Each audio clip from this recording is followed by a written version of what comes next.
It's easy to understand why composers are attracted to the world of trailer music. It can be quite lucrative, they're a lot of fun to write, and who doesn't want to hear their music on the next Marvel trailer? But fundamentally, trailer cues are different animals than cues you might write for reality TV or even sports broadcasting. So I wanted to bring onto the podcast an expert in writing trailers who has found a ton of success, from World of Warcraft to Call of Duty to Godzilla versus Kong. So whether you are just trailer curious, maybe you are trailer intimidated, or kind of trailer avoidant like me, join us as I welcome Randon Purcell on episode 257 of the 52 Cues podcast.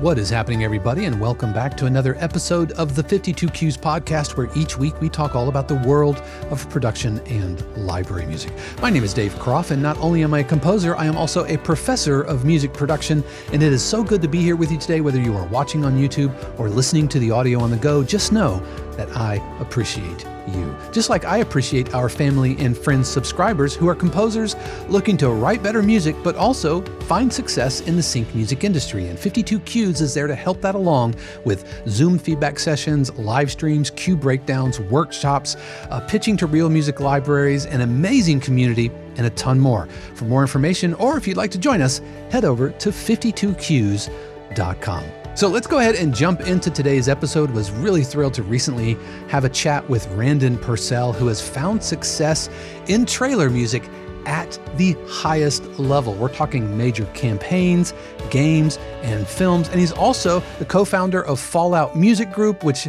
is makes sample libraries for trailer composers. And we get into it. We talk about finding your signature sound, how you shouldn't really chase trends, and he helps me kind of manage my own personal fear of writing big, giant, epic trailers. So here's my recent conversation with Randon Purcell.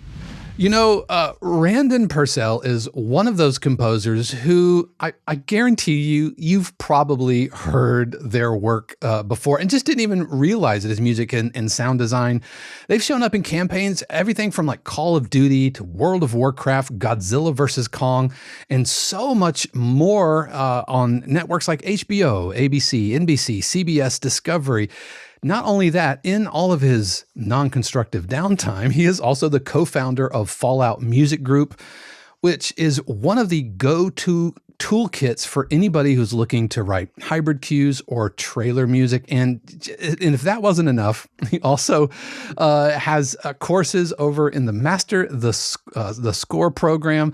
I am so stoked to have Randon Purcell with us today to talk trailers and talk about how he approaches this world in sound design. And he has his talk all about his steady career.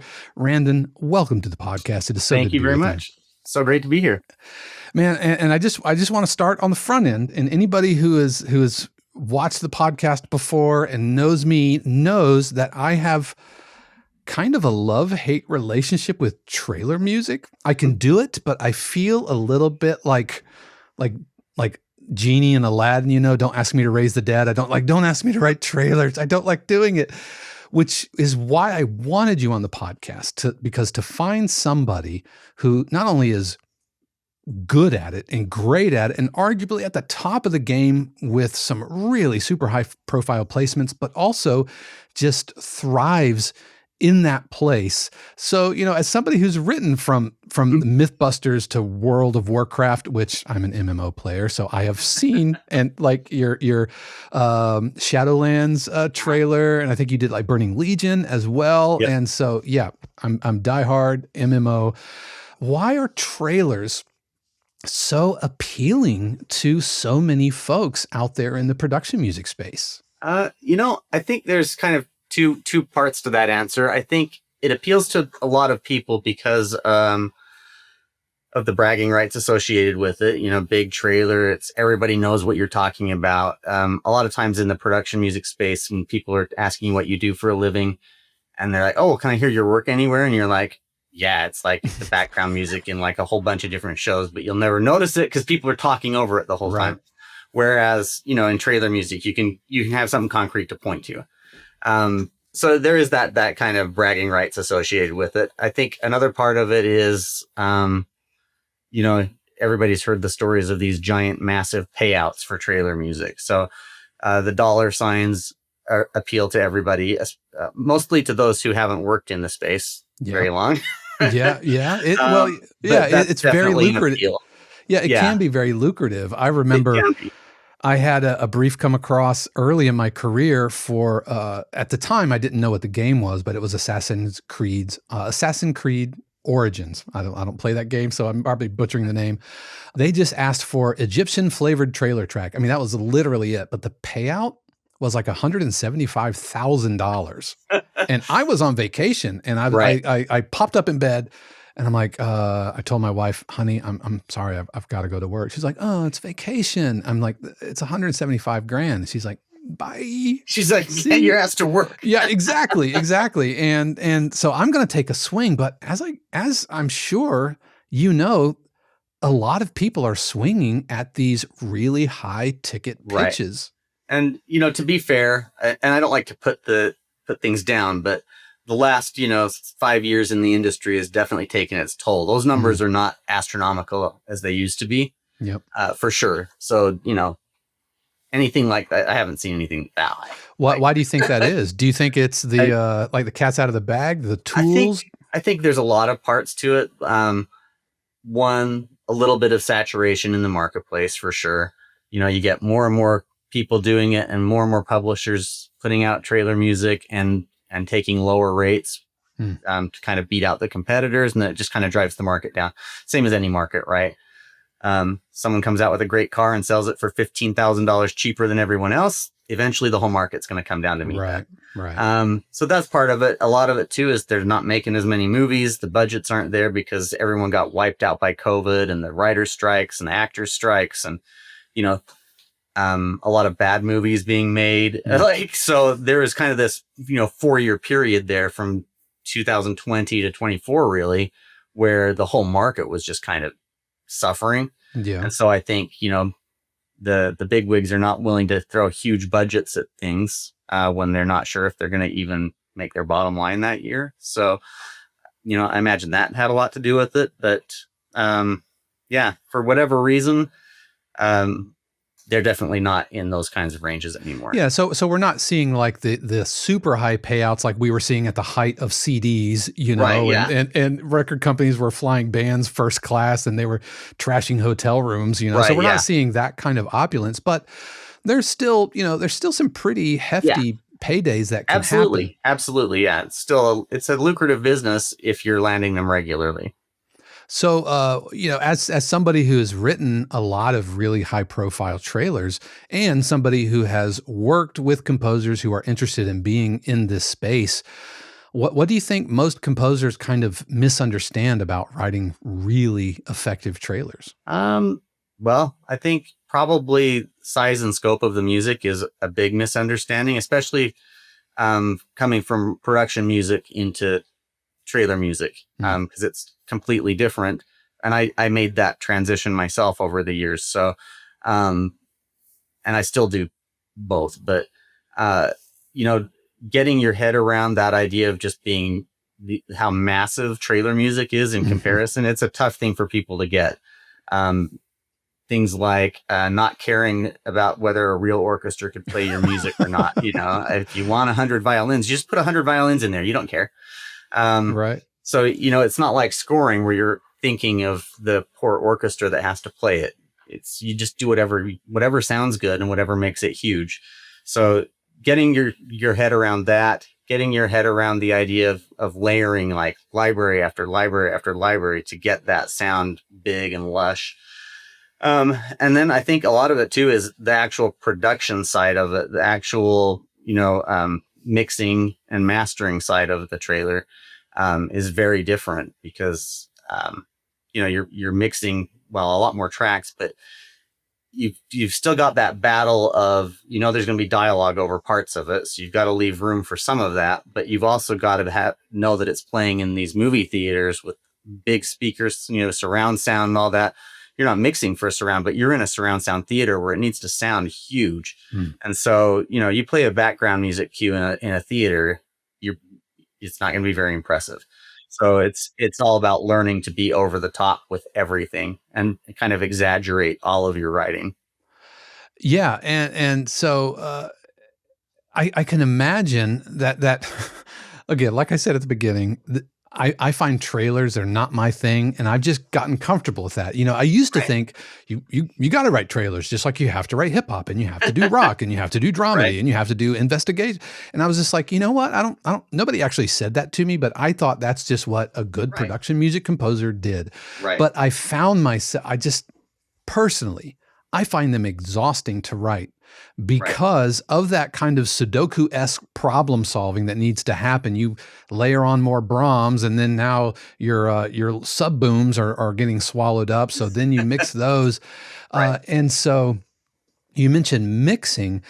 What's the balance in your production process from writing, actually notes in the DAW to the mix and the production itself? So, and I do this a little differently than a lot of people, I think. And it's partially because I'm old. And when I was back in the 90s writing electronic band stuff, we were recording in actual, studios. There was no DAW available. And so I was used to the tracking stage and the mixing stage. So I've kind of carried that with me into the DAW. So when I'm writing, that's essentially my tracking stage, if you will. Yep. So when I'm writing, I'm doing a little bit of mixing while I'm writing, just where I need to. So if I'm playing like some French horns, there's always that 300 to 500 hertz range on a lot of those samples that is just irritating. So I have EQs for that kind of stuff, but that's really the extent of my mixing. I'm not trying to get a mix by the time I'm done writing. I'm just writing, making it sound decent, knowing what can be fixed, not fixed in the mix, but knowing what I'm going to do in the mix. Yeah. But then when I'm done with the writing process, I actually print a 1-for-1 stem of each MIDI track, and I zero everything out, and I start my mix from scratch as if I'd just been handed this in another room. And so my mixing process is 100% different than my writing process. And it kind of helps get me in the right mindset for that.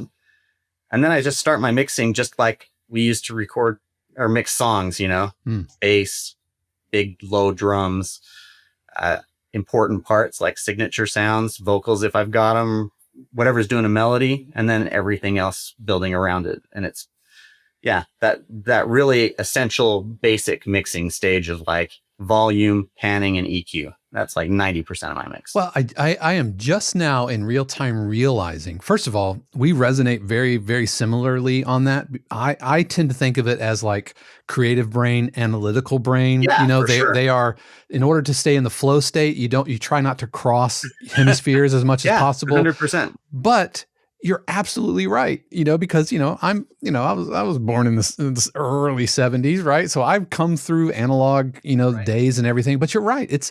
You can't mix while you're recording a band. You have to get all of the music onto tape, and then mix later. It's the exact same process. And I do the exact same thing. I zero everything out and kind of and do it. So I'm just now realizing that that's kind of the genesis of that is we were like tracking. Trained to do that without realizing it, right? Yep, exactly. Of course, I put this academic kind of you're working hemispheres of your brain, right? No, man, it's because you can't track and mix at the same time. Come on, man.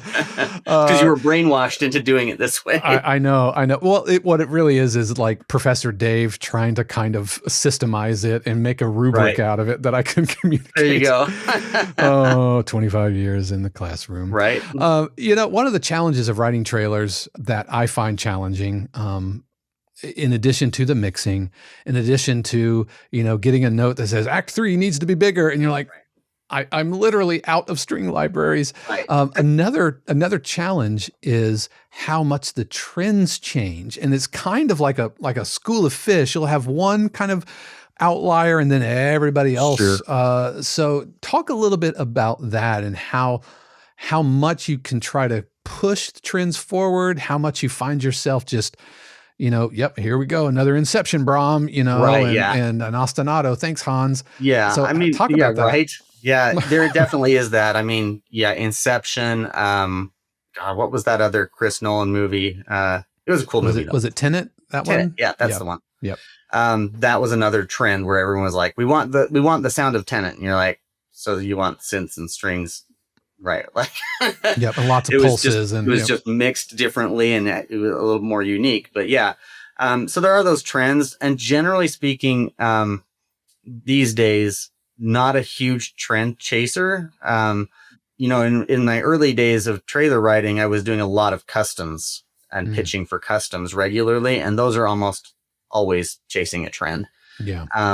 Not doing as much of that these days, so don't have to worry about that. We definitely keep our eye on the trends as a whole, not the little onesie twosie, something really unique comes out. We were kind of expecting that when like Tron Ares came out. We're like, oh, Nine Inch Nails is doing it. There's going to be something wild that everyone's going to go after. It didn't end up happening, but we were kind of expecting that. But we really, on our daily focus is more about what do our clients want regularly and what have we not given them for a while. And let's kind of refill those ideas that we know they want and we know they use. So it's not so much about the trends and trying to be the next, new thing that's out there, but also still trying to, keep current and, keep a modern edge to it and a high quality modern sound, but without, chasing after something that might go away 6 months down the road. Yeah, there's a shelf life. Trends in trailer music is that trailer comes out, everyone hears it and they chase after it. But what they don't realize is like, that music was written 9 months earlier. And so you're already a year late on the bandwagon for that sound. So there might be a few more trailers that come out that kind of copy off of that, but it's not like necessarily going to be the next trend for 5 years. Yeah. So. Yeah. Gotcha. And it's like, I have found whether you're writing trailers or plucky dramedy cues for a slap fight on a dating show, it's like you have to, it's this tug and pull of give the audience something new, or the editor or the music supervisor something a little unexpected, but also you have to like meet their expectations. Because if it's too far out there, they're gonna be like, I can't use this. Right. But if it's too like on the nose, they might say like, oh, I've heard that. Yeah, that's exactly it. And we usually try. So for an example, at Brand X, we did our last neoclassical album. We're kind of known for neoclassical music. It's one of our biggest things. And on our last album, we were always trying to think of like, okay, let's put a couple of tracks on here that are a little bit off left field, and the rest of it can be like really cool, great neoclassical music, kind of what the editors are asking for, what they need more of. But we'll throw a couple on there that might have some really weird editing, maybe some weird synths or something blended in, some cool modern production with like filters and all sorts of stuff going on that you normally wouldn't have in that kind of almost classical sounding music. And we throw those on just as kind of the outliers, almost like an extra little fishing hole in the water, Yeah, just to see if it gets some traction. And a lot of times they do, and it's great. But you don't want to necessarily do a whole album of that because it might, like you said, it might just be a little too far out of norm for the editors to use. So. Yeah, but if you know that if you see that one getting used over and over, then you're like, okay, now I have data to support that we can do a whole album of right. this. And where we are at Brand X, we're always looking at our own trends, not necessarily the market trends. Like I said, we try to keep current and modern, but also, like you said, we've got data going back years, so we can look at that and say, okay, well, this track has been used a million times and they keep asking for, sound alikes over and over again. And we've only got that. So we should probably do an album of those, Right. But that's really it. Yeah. And when you're a company like Brand X, often the people that are sounding alike are trying to sound like what you're doing because, Brand X is on the front edge of a lot of this stuff. And so, talking about trends and where you go next, one of the things that I've heard from some editors and some music supervisors is the concept of a signature sound, especially like in the horror space, Right. And so can you kind of walk through maybe your creative process when you get a brief? And then I want to talk about kind of the revision process. But when you get a Sure. brief and they say, oh, it needs to have a signature sound, Yeah. how do you go about finding that? Yeah, I mean, I just make it. So, Yeah, um, yeah, just yeah, I just make mean, it. well, and that's the thing. Like a signature sound is really, I mean, it's such a perfect description for what it is because it really is a signature for the track. It's something unique sounding that the editors are going to pick up on right when they hear it, and later on they're going to go, "Oh, what was that?" And I listened to 100 tracks today for this, and there was that one that had that weird thing at 10 seconds in. Mm, Something that really stands out and identifies that track. And you'll hear it when you go watch a bunch of trailers and stuff. There was a really cool one for Black Widow, the mhm. Marvel Black Widow, when Oh that yeah. movie came out. The trailer for that had this really cool bendy synth thing. And it used it during the intro, so it really stood out on its own. And then it used it a few times in the back end as well. But that was the signature. And when that trailer ended, you remembered that sound. So whenever I sit down to do trailer music, even if it's not on brief, even if it's like our own internal brief just for an album, what we want to write, I generally try to stick a signature sound into everything I write. So And is that usually a sound design from a synth or a plugin, or is it you walking around with a Zoom recorder and like, here is I my mean, car door, you know? it depends. So if it's horror, then I'll usually just grab my recorder and go record some bowing noises or whatever. I mean, to be fair, I've recorded so much stuff for all of my Fallout instruments that I've got, gigs and gigs of content that never went into any of my instruments that's just laying around. And I'll usually just grab some recording. I don't really give it a whole lot of thought other than like what kind of register I want the signature sound in. So if it's like, if I know I want something really high, almost screechy, ear piercing, yeah, I'll go grab some synth or like some bowed metal or something. And then I'll pull that in, take a little clip of it. And then I'm usually just like experimenting with all sorts of different distortions and filters and stuff to try to get that to not sound like just some raw recording of me bowing a Right. trash can. Right. So, Right. Right. but yeah, I just experiment. It's not always, I mean, there are times when I'm like, I can hear something in my head that I want and I'll just try to recreate that. But a lot of times I'll start by making some weird signature sound and then I'll build the trailer around that. Gotcha. So Gotcha. So yeah, you said experimentation, and I think that's whether you are making a signature sound for a trailer or trying to come up with an ostinato or, right. coming up with a main melody for a dramedy cue, just, kind of just playing. The Yeah. reason it's called playing music, right, is Right. because there should be an element of experimentation and play Yeah, to for it. sure. I mean, because if you're just sitting around waiting for something to pop in your head, you could be waiting for days. And Yeah, yeah, that only happens to, like, Mozart and only in the movies, you know what I mean? Like, and right, Salieri is dictating. I never subscribed to that, but I'm right, sure there are some folks I know. I used to believe that, and for a yeah, long time, I felt like I imposter syndrome and all that because I didn't these melodies or whatever didn't just effervesce out of my consciousness, and I was like, "No, I'm gonna play around." And it wasn't until I was really studying jazz and realizing that, oh, jazz improv is just spontaneous melodic construction right. in response to harmonic choices. As far as trailers go, how locked in are you to like the 3-act structure? And is that like just in stone? You cannot move from this 3-act structure. And do you find that freeing because now you don't have to think about the form, or does it feel like, I've kind of put you in a cage? No, so yeah, I mean, it's a pretty hard rule. I mean, most trailers still follow that. And even the ones that don't, it's so much easier for the editors if you give them a 3-act structure with breaks in between, because then they can grab whatever they want and use it wherever they want. So it is something we definitely still do. Usually it's like 4 acts with like that extra big ending tagged on to the end. So Mhm. it's not really so much an act as a Like second ending. like a coda or Yeah, something like it's that? like, 2 or 4 bars or something that's just bombastic at the end. You hear that in most trailers these days. But I actually really like the structure because I like working off lists, really. Like, I love checking things off my list. And when I sit down to write, I usually start, like I said, with the signature sound. And then I usually bounce to the back end and at least chord things out. So I know exactly where I want to end. If I know my ending, I can easily come up with a simple beginning that gets me there. So I usually block things out on chords. Sometimes I'll write the whole back end, make it big and bombastic.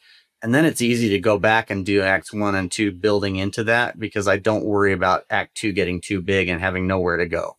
So if I've already done the biggest part, it's really easy to scale back. Yeah. It's much harder to step up to it and not overdo it. So Yeah, that's so obvious now, isn't it? Yeah, you start from it's just like authors, starting from the last chapter, and they know, right. who done it at the end of the mystery, and now all Yeah. you have to do is just clue your way there. No, Right. that's Or like, I think they do that with filming movies, if I'm not mistaken. They usually yeah. film the endings first. But it just makes sense for me to do it that way. But the 3-act structure with the breaks, it does give me something to kind of check off my list. So I'm like, okay, back end done. Now I'm like, I've got 2 simple acts to do. That's a piece of cake, and I can go check those off my list. So if I had to do like a whole like 4-minute song, it's different. It's kind of almost overwhelming now. And I used to do that before I got into production music, and it was much more intimidating.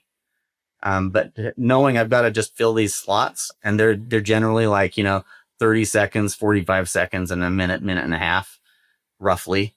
So it's kind of like, you don't have to come up with some big grand idea that's 3.5 minutes long. I'm like, okay, I need a minute and a half for the back end. I can do that, Yeah, yeah, yeah. It's like I write a ton of investigation cues, Uh, and they all have the ABA structure, where B is a breakdown, creating right. contrast through reduction, right?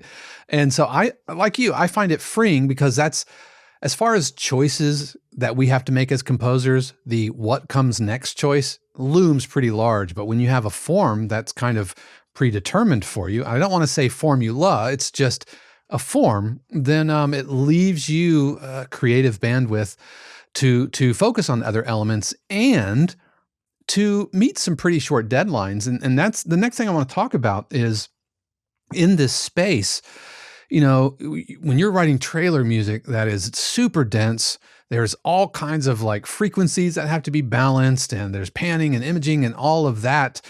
You've been writing for over 30 years, right? You mentioned being in a band in the 90s. How has your process evolved from those times? We talked about kind Yeah. of the tracking phase and the mixing Yep. phase, but what has your process led to be able to hit some of these really short deadlines and really Yeah. dense mixes? I mean, definitely my process way back in the days was wait until a song pops in my head and write it. So it might be a month in between tracks. I was never in a hurry. I wasn't really doing it for a living. So, there's no rush.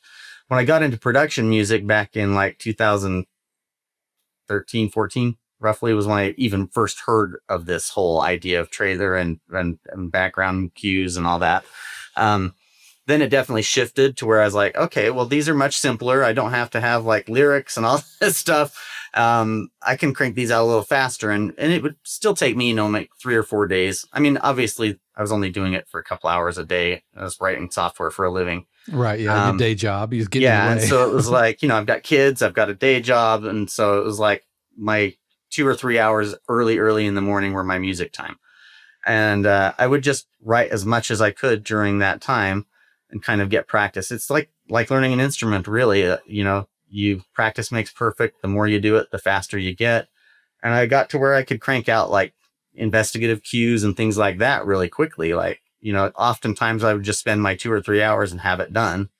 And I could do a cue a day that way. And I was kind of building up my library that way. And then I heard of trailer music, and it was so enticing. I think for me, not just the glory of trailer music or the money as much, because I was writing software for a living, so that wasn't a huge concern. I grew up playing classical piano, so I really loved all the Beethoven, the moody, big orchestral music.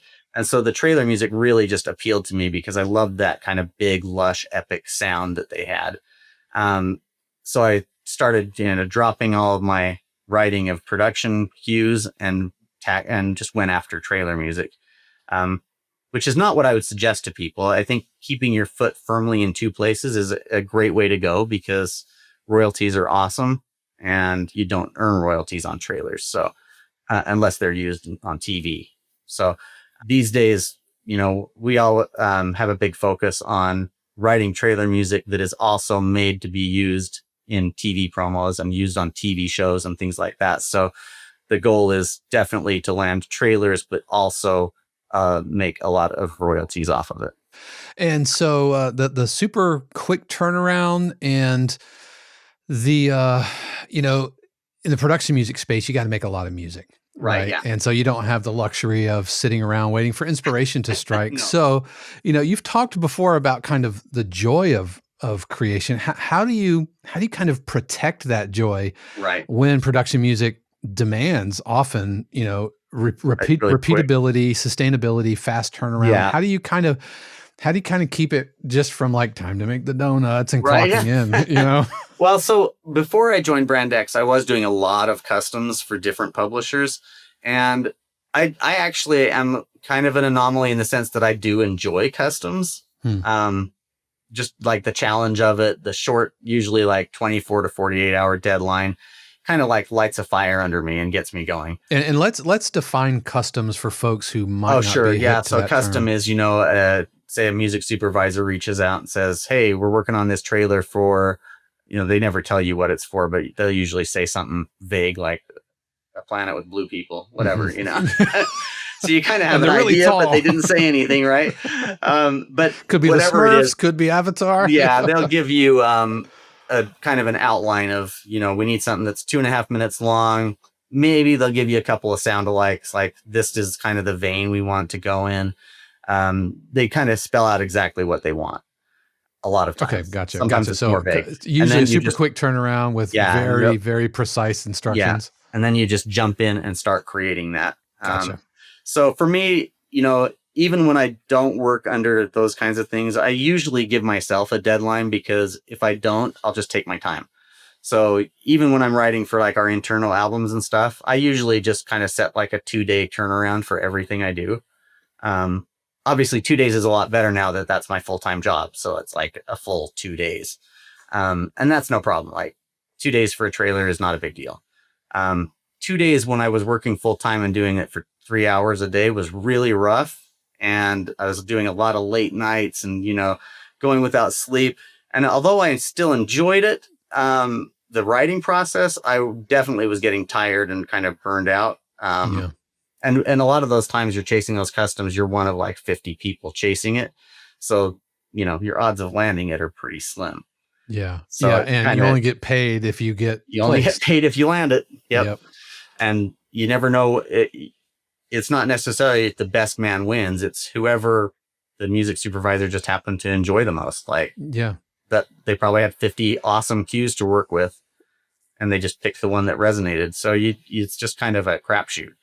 So we don't, like I said, we don't go after those much these days, just because we don't like fishing in a pond with so many people. Right, because they're high reward, but they're also super high risk, and you don't want to just burn a lot of daylight. And a lot of times those customs are like, we want you to take this Van Halen song and chop it up and turn it into a trailer. And so great. But if you don't land it, you don't even have a piece of music you can stick in a library because it's Van Halen's. And so if it's a custom like that, or where you've maybe reworked the Harry Potter theme or something like that, you're just stuck. That's throwaway music that you can never use. And you just spent 2 days plus a bunch of revisions.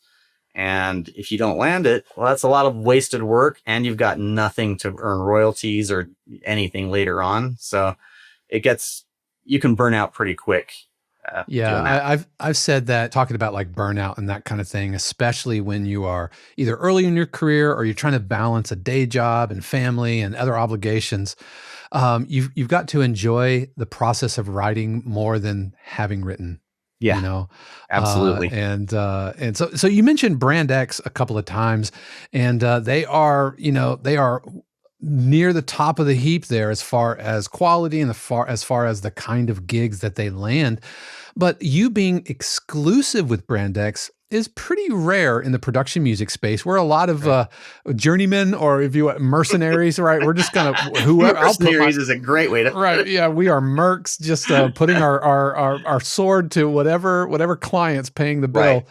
But being exclusive with just one library is pretty rare. Can you talk about kind of how that came about and what that relationship looks like? Yeah, for sure. So I like most guys, I was writing for several different libraries.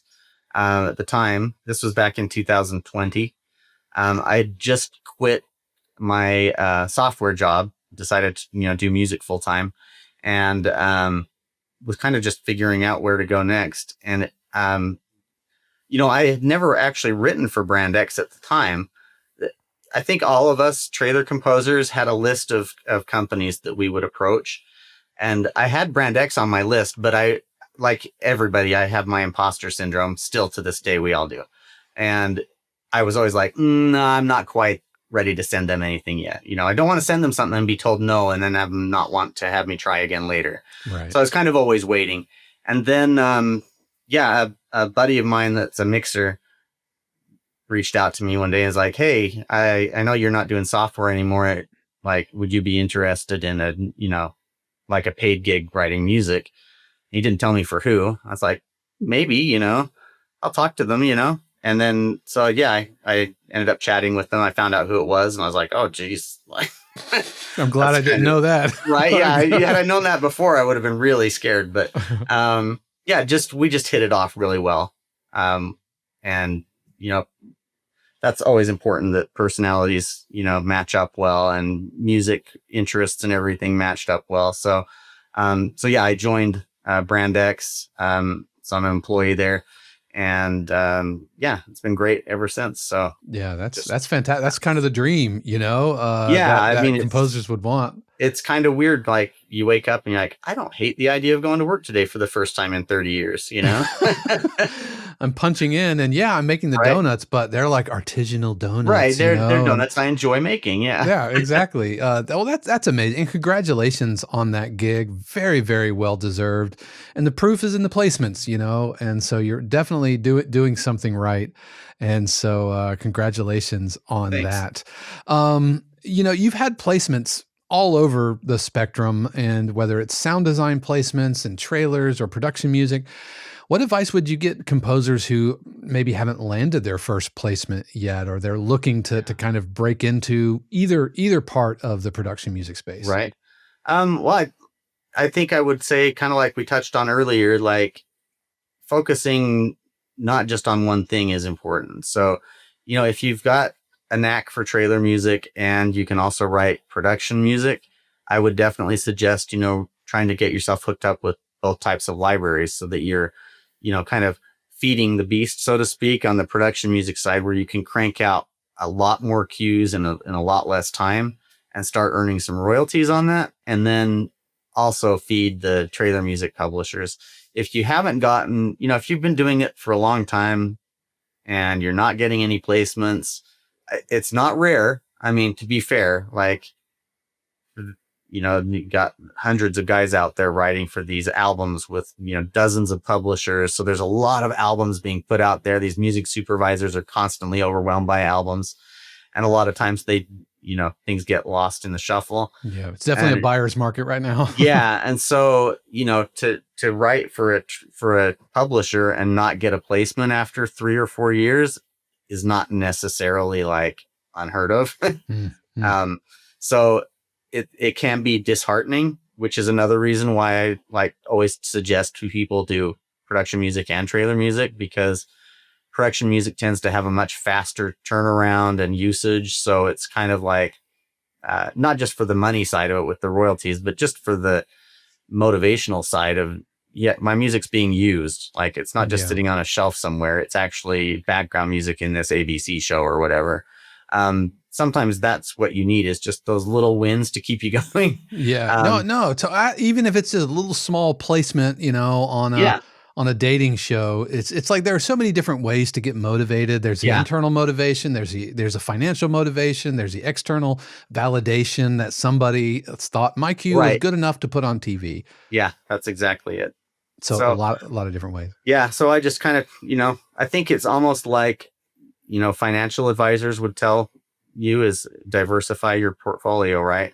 Same thing with your music. Like, try to do different genres, do different publishers, do different production versus trailer, and just try to kind of get multiple things going on at once. What would you say, though, or how would you respond to a library? And I've talked to a lot of libraries and publishers, and in the upcoming age of AI, and so a lot of libraries that I've been talking to are are looking for specialists. That you might do a couple of things, but you're not a jack of all trades. So how would you balance being a specialist in one thing and yet diversifying your portfolio? Because Right. those don't necessarily seem. Yeah, they're not. I mean, definitely if you're so like say you specialize in horror music.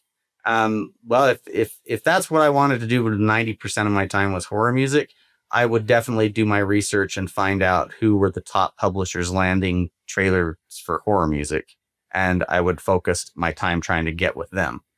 If and same thing with different genres, whatever. If you are specialized in something, I would find a good matchup with a publisher that also specializes in that. Because it's not going to do you much good to write a bunch of horror if that publisher has never reached out to for Right. horror music, right? Right. And they do indie pop, Yeah, exactly. And so, and a lot of times, publishers will be like, "Oh, well, we should get into this and we should get into that," and so they'll have albums of horror music and they'll have albums of different kinds, and they might even have really exceptional albums, but if you follow their socials or anything like that and see what placements they're posting about, a lot of times it's kind of geared one way or another. So Yeah. that's kind of key, is finding a good match for your specialty, I think. I would also add that if your specialty is horror, then find all of the different applications of horror, whether it's Yeah. like ominous investigation cues or a Right. horror trailer. Like explore the entire realm of horror. It could even get into like Halloween cues, and these It can, and types it of can, things. like thrillers and stuff like that, are really close to horror, but Mhm. not quite. So yeah, it's kind of in that same field. May as Yeah. well kind of touch on everything you can that is even related to your specialty. Yeah, gotcha. Let's talk about sound design, All right. because I know sound design can feel a little scary, especially the more kind of purist For composers. sure. And I've talked about on the podcast how we really can't just be a composer, because production is as important as putting notes on a page, metaphorically. But more and more, sound design is becoming important. Can you kind of talk about how you think about sound design? Is it recording with a Zoom recorder and mangling? Is it like taking synths and working with oscillators? How do you, what are your thoughts on sound design and it's important to the modern composer? Sure. Yeah. I mean, definitely. I'm more apt to do organic sound design than synth sound design. I've worked with a lot of synths over the years, from back in the hardware days to now. I can get around, but I'm not one of these guys that could, crank out 100 synth presets in a day. Right. I can get around enough to tweak things and mangle them and experiment. But I'm much more interested in organic sound design. So grabbing my Zoom, going and recording, whether it's, banging on things or taking my violin bow to things that shouldn't be bowed, or creating, instruments like, I got a big metal trash can and strung cello strings inside of it so that I could actually bow it.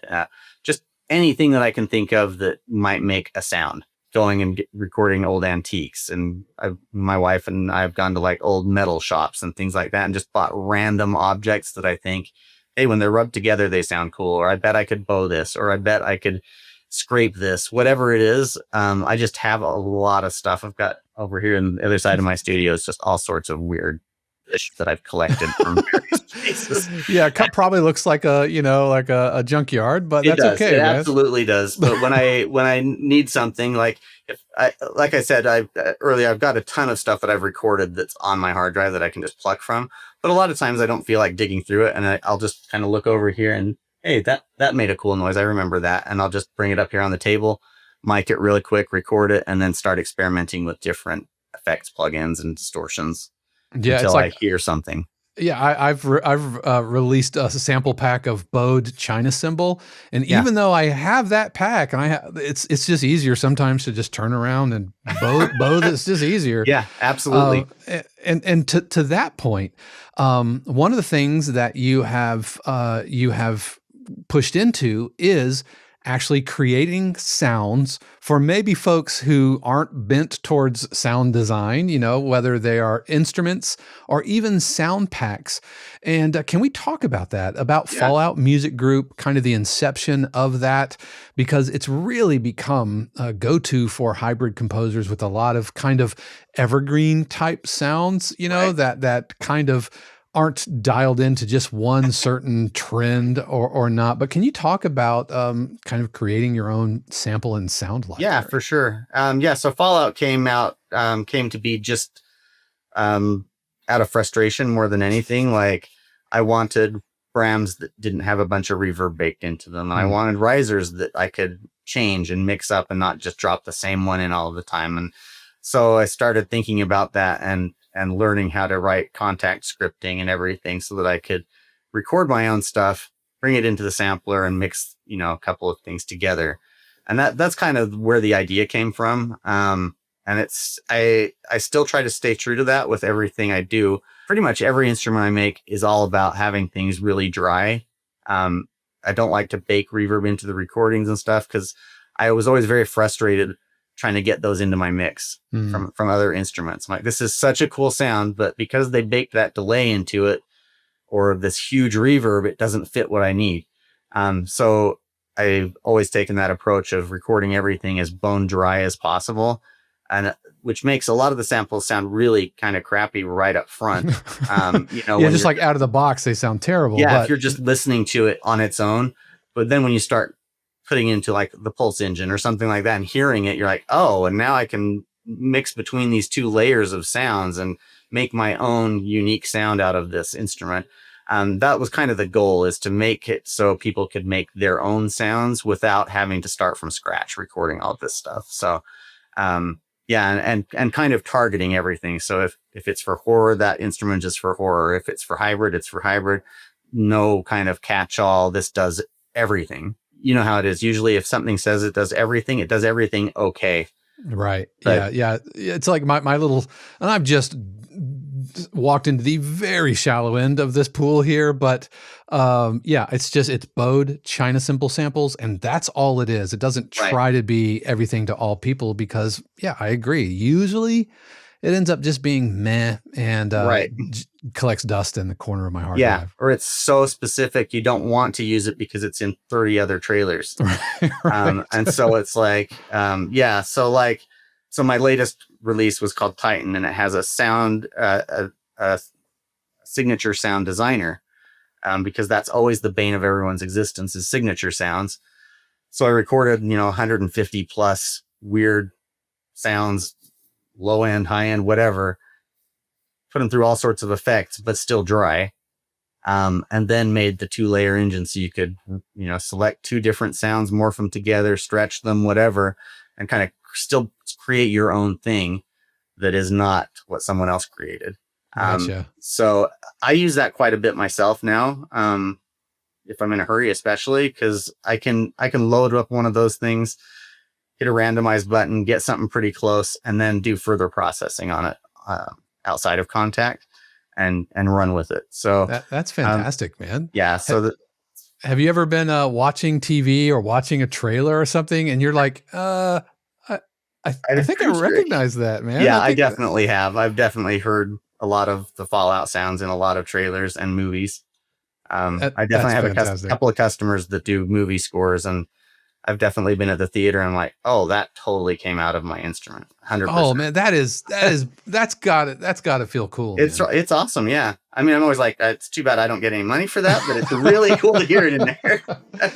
Yeah, it's just like I remember watching one of the Avengers movies, and I'm like, I'm pretty sure that was a Ryzen hit, like from Native Instruments, Right? And it's just like, yeah, of course they use the tools because these are good tools. Right, yeah, Uh, exactly. And why wouldn't you? Not everyone wants to create things from scratch. yeah, So, and they don't have the bandwidth or time yeah, or patience or just not necessarily the aptitude. It's kind of like, me not wanting to do trailers. It's not that I it can't. is. It's a whole different process. It's just Yeah. not my superpower. And so why would I sit there and bang my head against the Right. wall because I quote unquote should when I could, either just pass off, Yep. or if I'm using tools like from Fallout that do some of the work for Right. me. So when you're sitting down to develop a new virtual instrument, how much of it is kind of like, oh, I need this to exist, Oh, and so 100%. uh, The exception to that rule was I did an instrument called Desecrator earlier this year. With several instruments in one, but that one I had kind of planned from a couple of years ago. Like I said, my wife and I go out antiquing and everything, and she probably finds 90% of the things that make noise, and she's like, "Would you want this? Would you want this?" And I'm of course like, "Yes, yeah, anything." And we collected, I don't know, from buying from private people to all sorts of junk shops, just antiques, from old tape decks to old reel-to-reel movie players, and I'm talking old and portable 8mm like Safari things, and just all sorts of antiques and junk. And we just, for about a year, we were going all the time and just finding stuff and collecting it. Weather vanes from the top of barns, like anything I could bow or scrape and make a noise with, we were getting it. And then I was like, I'm going to make an instrument out of all of these. And it's like either you're making a sample library, or you're working on the decor for a Cracker Barrel, right? Yeah, that's exactly it. It looked very rural in my studio, but part of that was always having music editors say, "Yeah, we want some tick-tocks, but we don't want clocks." And it's like, okay, so I need a lot of ticking noises. So I recorded like 250 plus clicks, like anything that made clicks, buttons, whatever. I recorded them, 16 different iterations of each click, and built an instrument just around clicking noises. Then all the bowing and weird noises I turned into pads and atmospheric noises and everything. So Desecrator was my one that didn't come out of like, I need this right now, because I spent forever making it. And it was just, I knew I wanted to make something out of all of these weird old things. I knew it was going to be horror because it just is kind of made for that. But I didn't really know where I was going other than the TikTok engine. I didn't know I was going to make pads and atmospheres and everything. And I didn't have a deadline in mind where I was like, I want to release this instrument this year. I was just like working on it for months and months. And I'd be like, I wonder if I can make a pad out of this. And then, oh, I need a pad designer. Boom. I'd go on that for months, and then I would just keep going. So that one definitely holds a special place in my heart. That's my favorite thing I've ever done. Wow, that's cool. And I released it for horror and tension music, but honestly, I find myself using it in almost everything I do for hybrids and stuff too. Yeah. And of course, if you're watching this or listening to this, we're going to have links to all of this so that you can check those out, because these are just, if you want tools, that the guy who is making the trailers to the movies and games that you are seeing, definitely want to give some love to you. Can I ask you a selfish question? Yeah. What does your sound design recording rig look like? Is it just like an H1 or that you're walking around, or are you walking around with like a? It's the Tascam. That's what's up. So see, that's what's up, man. I don't use these little guys on top much. Okay. So you can plug in 6 microphones to this guy. So I generally have like 2. Okay. I'll show. This is mine. Yeah, there you go. It's even got a little handle and everything. I got my Zoom over there, but I upgraded to the Tascam because I wanted 32-bit. Yep. But I usually use 2 NT5 Rode NT5 mics, kind of fairly close to things. And then a couple of contact mics, if the situation allows, if it's magnetic or whatever.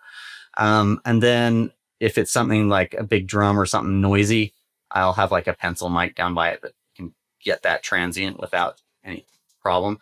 But yeah, it's pretty portable, so it's really easy to just grab mics and go. I did a lot of like gun recordings and stuff this year where it was just like, went out into a field way out west and set up 4 microphones and my Tascam recorder, and unbelievable quality recordings. Yeah, and they're 32-bit, so you don't have to like ride the gain or anything. Right? Yeah, I was just kind of recording and came back, and then you can pitch it and stretch it and do so much more in 32-bit. So, yeah, that's my simple little recording.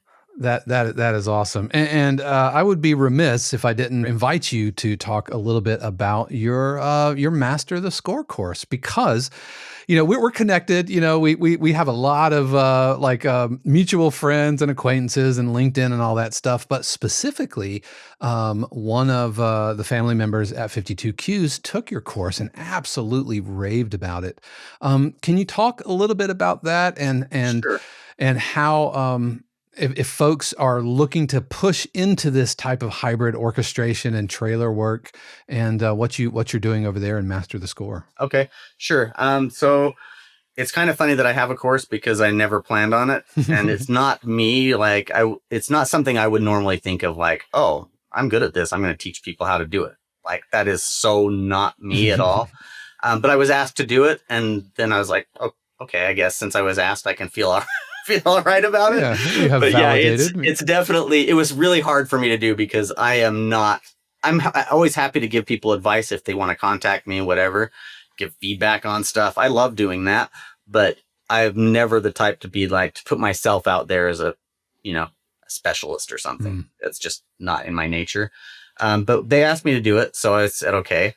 And then, so the course basically kind of over the course of like 20 something hours of content, I just kind of spell out everything from the structure of trailer music to, what kind of goes into each of the different acts. A lot of my favorite libraries for strings and synths and everything, how I layer those together for, my ostinatos versus my long strings, all the different brass instruments, how I go from, simple piano chords and expand that into the symphony, getting all of the parts down on strings and brass and everything. And then I do a couple of sessions where it's like, I'm going to write a cue like on the fly, unscripted. So it's kind of like, this is how I start and this is what I do. And we build kind of a whole trailer track from start to finish. That's kind of the idea of the course, was just to kind of show my process, from start to finish. I'm not a guy that uses a lot of templates and things like that. I'm more of a blank slate, kind of pick it up and start. So yeah, that's the course, for what it's worth.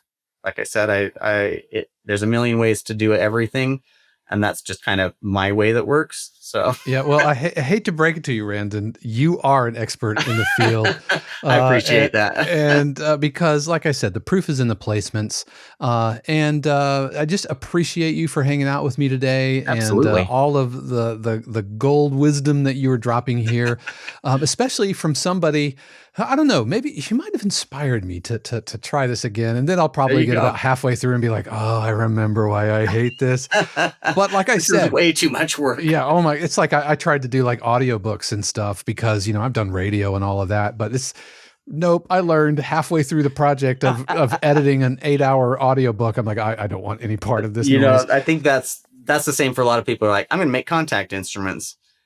Once you're in the middle of it, you're like, this is an absolute nightmare. What am I doing to myself? Yeah. I am so far away from like making music because I'm developing. So this is scripting here. I'm like, 150 hours in, and I still don't even know if it's going to sound good. Like, until I can play that first note, I have no idea if all my work was worth it or not. Yeah, and you're like, I can't charge $900 a seat for this, even though that would maybe help me break even on my man hours. I've never actually computed how much I make per hour. Don't do it. I guarantee I'm losing money. I'm making like 5 cents an hour probably, but I always look at it. It's tools that I use, so I'm never at a loss because I'm using them, and friends and other people are using them. So yeah, it's all good. Well, Randon, thank you so much for joining me today. My pleasure. And I so appreciate you, and I look forward to chatting with you again sometime soon. Yeah, absolutely. Thanks for having me. Once again, a huge word of thanks to Randon for joining me here on the podcast today. And like I said, we're going to have all of his links in the description below. And be sure to check out the description because Brand X has just launched a brand new composer competition in collaboration with Fallout Music Group. And they're looking for fun, snappy, clappy, modern promo cues built around using Fallout's new promo horns, instruments, and sound packs. Yes, this is real, and winning cues could land placements on an upcoming Brand X album release. If you want more information, be sure to check out the details in the description. And you know what? If you want more of Randon, for our family and friends subscribers, he's going to be listening to their trailer cues here in the 52 Cues community on Monday, February 23rd at 4 p.m. Eastern. You do not want to miss that. Again, that is Monday, February 23rd at 4 p.m. Randon is going to be listening to trailer cues submitted from the family and friends subscribers. But that's going to do it for us this week. I hope you've had a stellar week. You want to join us next week because I'm going to be reviewing your cues live. You definitely want to check that out, and we'll have a link for that in the description as well. But, friends, I know that you are going to have an amazing week. And why do I know that this upcoming week is going to be great? Because I believe that the universe has amazing plans just for you. Until next time, peace. The 52 Cues podcast is copyright 2026 818 Studios, all rights reserved. The music played on the podcast is copyright of their respective owners and is used with permission and for educational purposes only. For more information, including joining the community or becoming a member subscriber, head over to 52cues.com.